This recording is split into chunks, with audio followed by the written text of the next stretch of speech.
using evidence-based meditation were able to produce remarkable structural changes in their brain in 30 days. So it does not take 10,000 hours, does not take going into a monastery. You can do it just with meditation in a month. Yeah, people really have that misconception of meditation that you have to essentially be a monk to practice it effectively.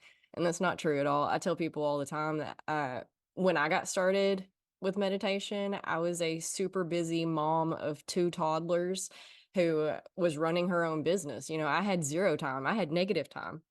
And you have to find those little moments throughout the day, creating space in between the thoughts, in between the to-do list items, and between the moments. So simply like when you're in the shower or when you're trying to go to sleep at night, instead of letting your mind run rampant on, tomorrow's to-do list or what happened today or, 10 years ago or whatever our minds do when we're not reining them back in and telling them what to do. You can focus your mind towards these meditations because that's really all meditation is focusing your mind. In fact, the goal of meditation is not to learn to meditate well or effectively. The goal of meditation is to learn to be in a meditative state in ordinary life.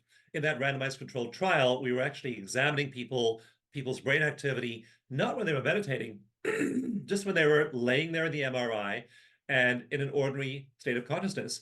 And we found that two regions of the brain changed. They were using a method of meditation, by the way, called eco meditation.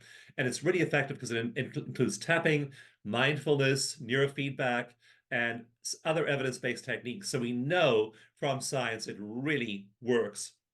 And we found that in the MRI, after a month of doing that compared to controls, we found that people doing eco meditation for a month were in that state, not during meditation, but eyes open, just ordinary consciousness. So the goal of meditation isn't to make you a fantastic meditator.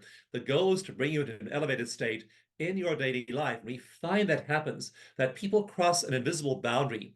The boundary is invisible, we can't see it, but we can read it on advanced scans because what's happening is that certain regions of their brain are firing together and wiring together, and then those show up on MRI scans as increased neural capacity in those regions. In